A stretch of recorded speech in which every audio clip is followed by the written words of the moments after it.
Sari, kamu kan sekarang udah jadi P3K. Masa iya suamimu masih di sawah?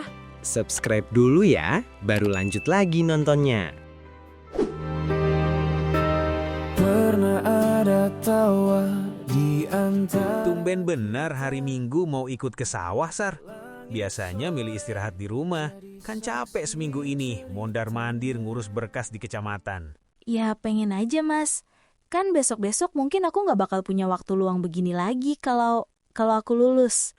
Loh, kok pakai kata kalau? Mas yakin kamu pasti lulus, Sar. Kamu itu pinter, rajin. Orang kecamatan juga udah pada kenal kamu kerja kerasnya gimana pas jadi tenaga honorer kemarin. Mas gak takut? Takut apa? Tikus sawah. Bukan. Takut kalau nanti aku jadi PPPK, statusku berubah. Aku bakal sering rapat ke kota, pulang telat, atau mungkin pergaulanku jadi beda.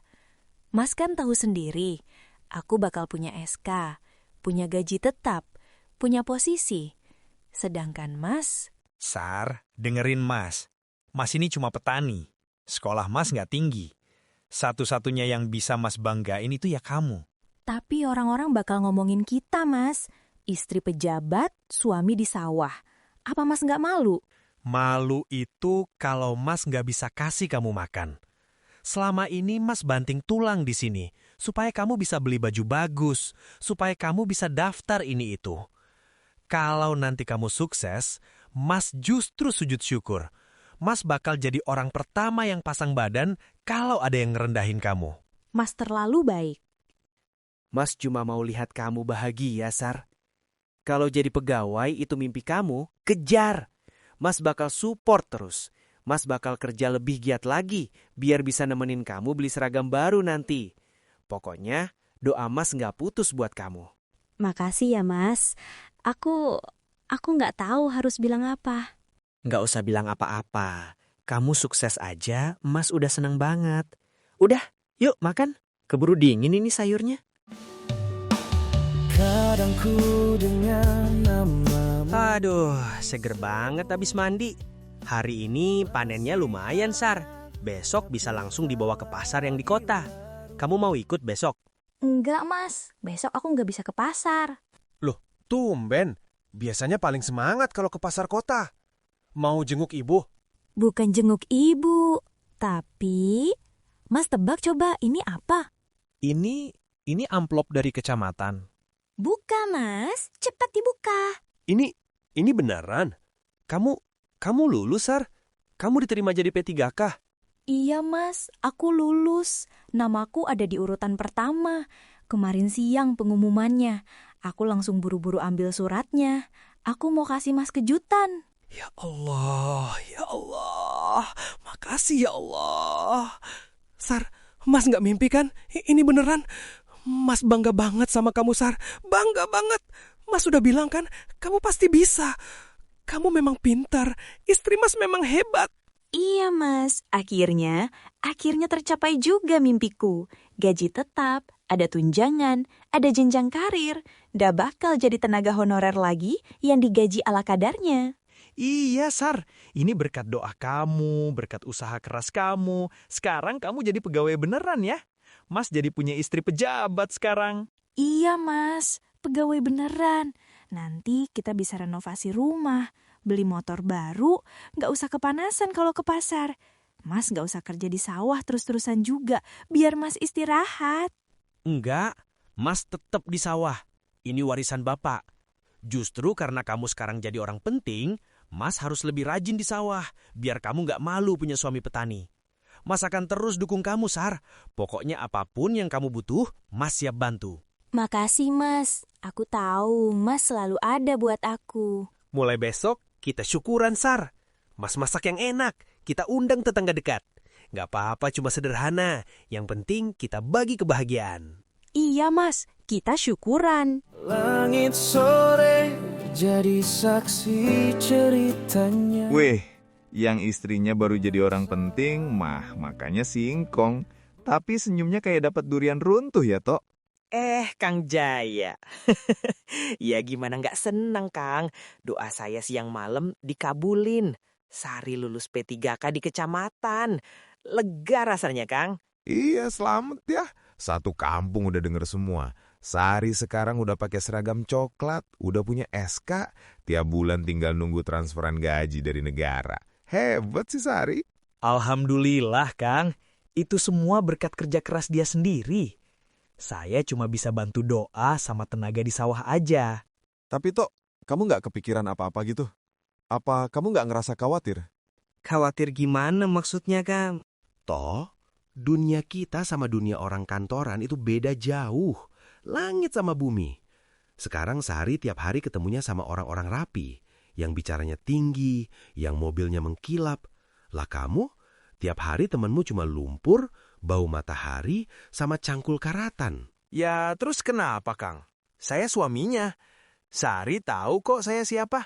Dari dulu saya ya begini. Dia nggak pernah protes. Itu dulu, pas dia masih susah sama kamu. Sekarang statusnya udah beda, Tok. Hati manusia itu tipis, apalagi kalau udah kena jabatan. Apa kamu nggak takut kalau suatu saat nanti dia ngerasa kamu itu cuma beban? Dia mau kondangan sama teman sejawatnya. Apa dia bakal bangga gandeng tangan kamu yang kasar begini? Atau malah dia bakal malu karena suaminya cuma buruh tani? Sari nggak kayak gitu, Kang. Dia perempuan baik-baik. Dia tahu siapa yang nemenin dia dari nol. Banyak kejadian tuh. Istri naik derajat, suami ditinggal pelan-pelan. Alasannya klasik, udah nggak selevel, atau udah nggak nyambung bicaranya. Kamu harus waspada. Jangan sampai kamu capek-capek nyangkul di sini buat biayain dia, pas dia udah di atas, dia malah nyari tangga yang lebih mewah buat naik lagi. Ingat toh, seragam coklat itu bisa ngerubah orang. Saya percaya sama istri saya, Kang. Kalaupun nanti dia berubah, itu urusan dia sama Gusti Allah. Tugas saya cuma dukung dia sampai jadi orang. Ya terserah kamulah. Masukan aja dari orang tua yang udah banyak makan garam. Jaga-jaga hati aja toh. Biar kalau jatuh nanti, sakitnya nggak seberapa. Duluan ya. Kau yang pernah ada di masa yang lalu, tak lagi ku. Aduh, pusing aku. Mas Aris baru aja dapat panggilan tugas ke Polda. Mana anak-anak lagi rewel minta liburan ke Bali. Ya gimana ya, namanya juga istri polisi, harus siap ditinggal. Tapi ya tabungannya harus siap juga buat healing. Sama aja Yun, Mas Bayu juga gitu. Kemarin baru pulang latihan di hutan, besoknya udah harus apel di Kodam. Tapi ya sebanding lah, tunjangan kinerjanya lumayan buat nambah-nambah koleksi tas.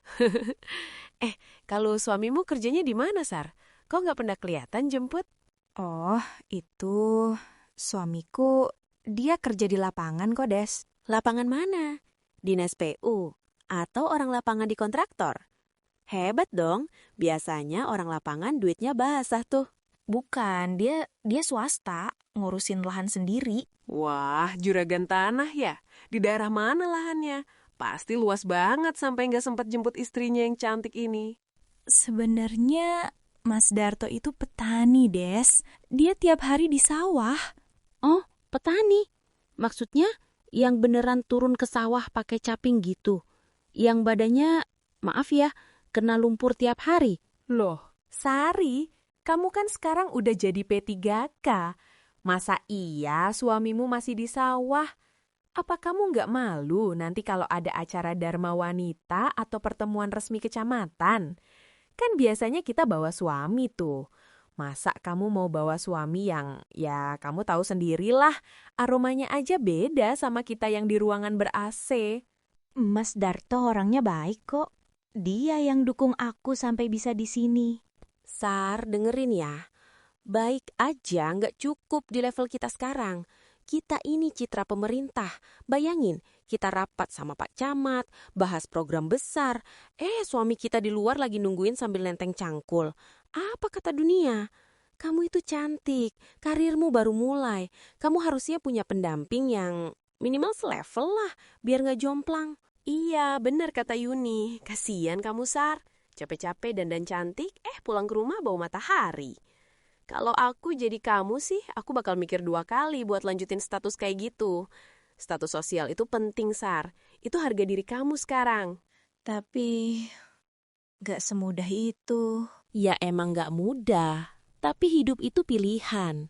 Kamu mau selamanya dipandang sebelah mata karena suamimu petani, atau mau cari kehidupan yang lebih berkelas? Pikirin aja, Sar. Yudes, masuk ruangan. Udah jam 1 nih.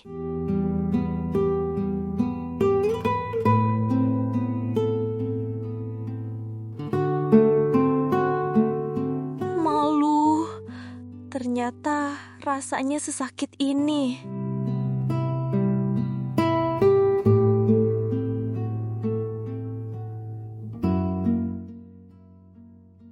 Istighfar, Sar. Kamu kenapa? Pulang-pulang kok banting barang? Ada masalah di kantor? Mas masih tanya kenapa? Mas nggak ngerasa apa-apa? Mas nggak sadar kalau setiap hari aku itu nahan malu di kantor? Malu kenapa toh? Mas nggak pernah macem-macem. Mas kerja halal di sawah. Sawah terus. Pikiran Mas itu cuma mentok di lumpur. Mas tahu nggak? Temen-temenku suaminya polisi, tentara, ada yang manajer bank. Tadi di kantin aku diketawain, Mas. Mereka anggap aku ini aneh karena punya suami yang tiap hari bau matahari dan kuku kakinya item-item kena lumpur. Aku ini pegawai sekarang, Mas. Statusku beda. Sar, dengerin Mas. Sejak kapan kamu dengerin omongan orang? Dulu kita janji mau bangun rumah tangga dari apa yang kita punya. Sawah itu yang kasih kita makan sampai kamu bisa jadi pegawai kayak sekarang. Itu dulu, Mas. Sekarang zamannya udah beda. Aku mau Mas berubah. Aku nggak mau lihat Mas ke sawah lagi. Aku mau Mas merantau ke Jakarta. Atau daftar di BUMN. Atau apa sajalah yang penting kerjanya di kantor. Pakai kemeja, pakai sepatu. Biar kalau aku bawa Mas ke acara kantor, aku nggak perlu malu ngenalin Mas sebagai suamiku. Merantau? Daftar BUMN? Sar, umur Mas sudah berapa? Sekolah Mas cuman SMA, itu juga pas-pasan. Mas ini lahir di tanah ini. Mas cintanya sama sawah ini. Mas nggak punya keahlian di kantor. Kamu minta Mas jadi orang lain cuman demi gengsi kamu di depan teman-temanmu itu? Iya, demi gengsi aku. Karena sekarang aku punya harga diri. Apa Mas tega lihat aku terus-terusan jadi bahan omongan? Apa Mas gak sayang sama aku? Kalau Mas sayang, Mas pasti mau usaha buat naik level. Jangan jadi benalu yang narik aku ke bawah terus. Benalu? Kamu bilang Mas benalu?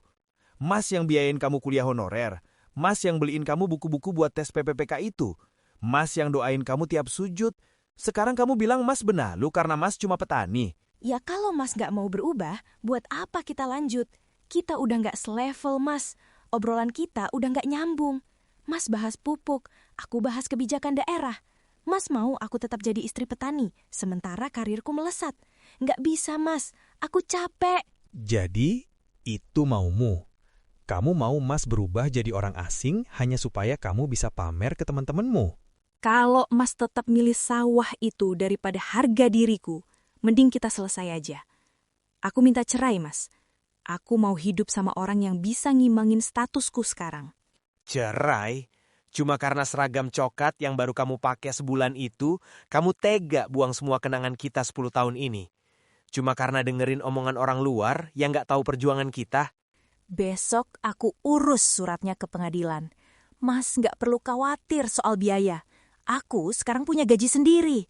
Mas simpen aja uang sawah itu buat modal Mas hidup sendiri. Kita udah beda dunia, Mas.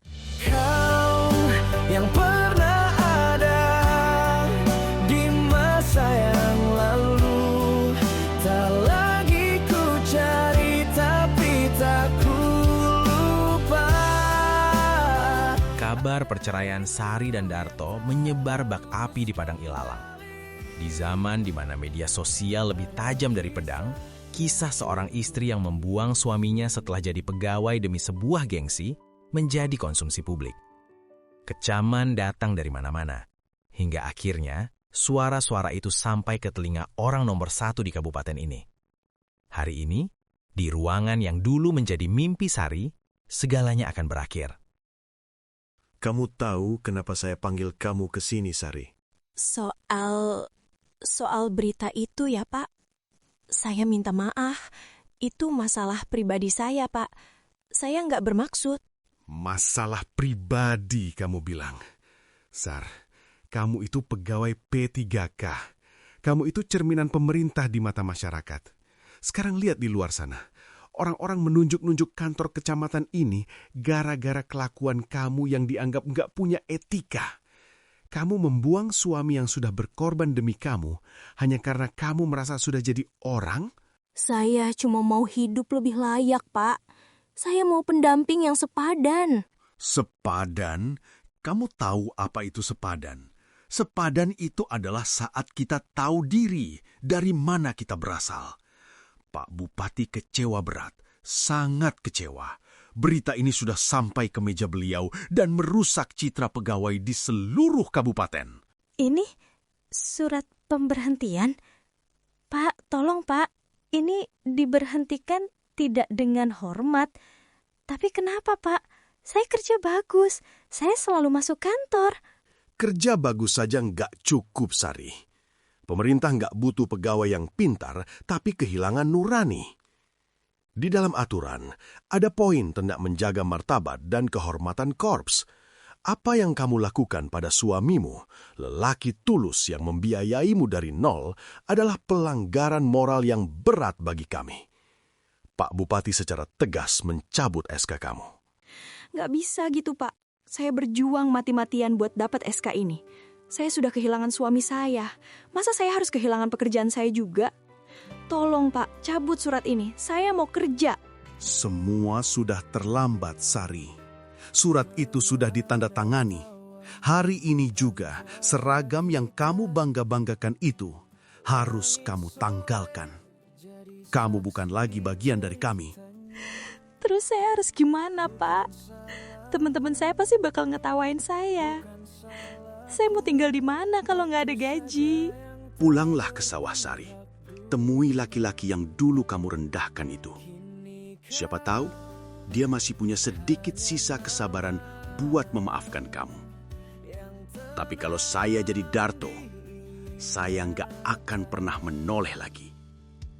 Silakan keluar. Kau yang pernah ada di masa yang lalu, tak lagi ku cari tapi tak ku lupa. Ada rindu yang tak harus kembali. Ada kisah yang cukup di sini.